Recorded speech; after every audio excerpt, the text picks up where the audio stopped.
What's up, Porsche fanatics? Will here with Rennthusiast, my YouTube channel centering on air-cooled Porsche 911 ownership. Today I'm coming to you from my air-cooled mechanic shop where I have my 1992 Porsche 964 in Amazon green metallic behind me taken apart. If you're new to the channel, to get you up to speed really quickly, I bought this 964 maybe about 6 weeks ago and was super stoked about getting the car until it showed up with a pretty serious gearbox issue. So where we are right now is I had the gearbox taken out of the car. It just got shipped out to a shop down in South Carolina to get rebuilt. And I figured while the gearbox is out, why not have the motor dropped and have that gone through as well? So definitely very disappointing to have a dream car show up only to need extensive and expensive mechanical care, but so be it. It's where we are. So the purpose of today's video is to, kind of get a sense and a feel for what my mechanic thinks about this 964. He'll also tell you what we've done to the engine so far. And they're also working on the pedals. By the way, there was a crunchiness in the brake pedal. So all in, this is really kind of a status update on my really unfortunate 964. I won't call it a nightmare, but I will call it a disappointment. Before I jump into the content, I'd like to invite you to subscribe to this channel if you are interested in what it's like to live with, enjoy, sometimes hate, and financially support air-cooled Porsche 911s. This channel includes owner interviews, my personal experience, as well as events. So if that's your thing, subscribe. Let's see what Charles has to say. Okay, I am here once again with Charles, who has been doing air-cooled Porsches for how long? I started with playing with Porsches in 77, I think it was. So fair to say you've been at this for a while. You've seen a lot of cars come, a lot of cars go. And so I thought that what we could do today is just get the viewers up to speed on kind of what I'm doing with this engine here. Maybe get some of your take on this car over here. So yeah, I'll just turn it over to you. We had to take the transmission out of the car because there was a problem with the transmission. So you have to take the engine and trans out. And so you should do all the peripherals of anything that you need at that time. Whether you have some wetness around cam covers, you should replace crankshaft seal on the front. There's an intermediate shaft seal inside that you can't see. An O-ring on the distributor, any of that stuff. We did valve adjustment, so valve covers in the rear. You'll have a rear main seal. Haven't done it yet because it's on the stand. But anything, you just look at all that. There's a breather plate right here which leaks, and also these senders can leak, but there's an O-ring on that. You always replace those because you can't get it once you put the car or engine back in the car. So we try to go over all those peripheral things, check everything out, make sure everything's how it's supposed to be. If you're taking a car apart, you might as well do everything. That's your power steering pump there. Now we did something with this, right? We replaced, there's a drive belt for this that goes down through here. So we take this whole section out.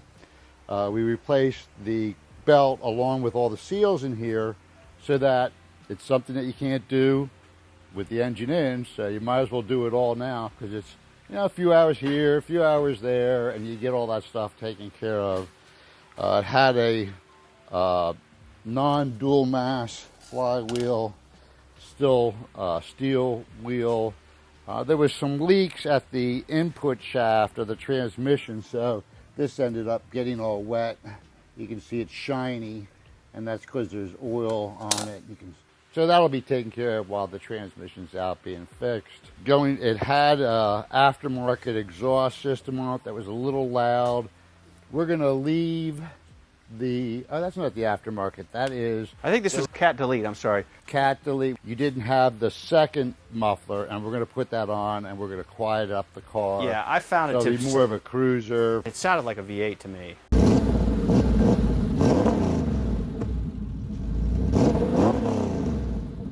Yeah, it was pretty loud. Like I said, we did these cam covers over here.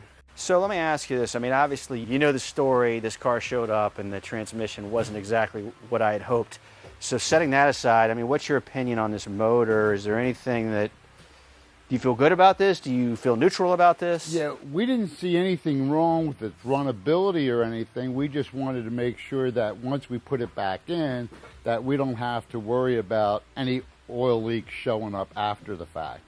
Because you spend all that money to take the engine out, you might as well do all those peripherals so you don't have to worry about it for years. And that was my thought process. That way, you know, when I do get it all put back together, it'll be in good shape. Okay, well, you know, we did find that the rear control arm bushings needed to be replaced. Yeah, so I can't really show you that. Sure. You know, you can kind of try to see, but you can't really see them. They're over there. But the trailing arm bushings here and there.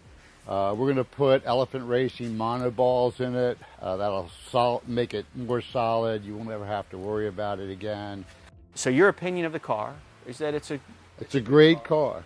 Yeah. But the gearbox was just not great. No, the gearbox there's some bearing that's gone really bad. It's, you know, everybody talks about the differential bearings going bad, but the sound of it sounded further up in the nose.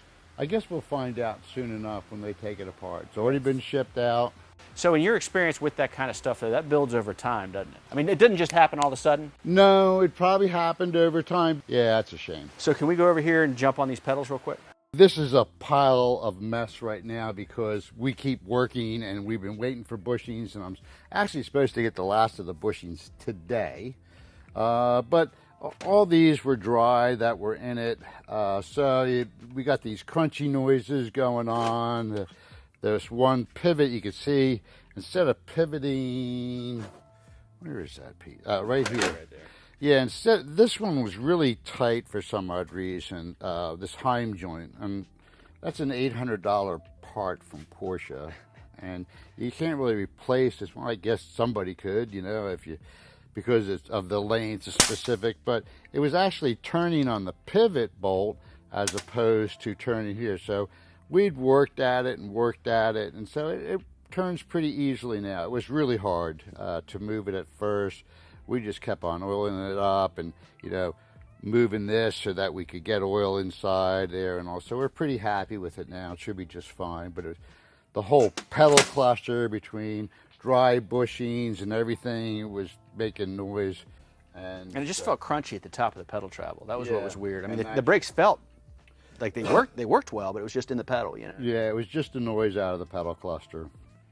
Cool. So all that's being redone. It's just a simple bushings here and there, except the bushings, trying to remember which one it was. One set of bushings is no longer available, and of course I found some. So that'll help, but there's less and less of those. I guess it was a common problem because there's hardly any of those bushings left, you know. Well, all I can say is I hope that once everything gets reunited here, we're able to put the car back together and enjoy it. Yes, you will. As always, we'll get it all straightened out and make sure everything's just the way it's supposed to be. All right, man. Thank you. You're welcome.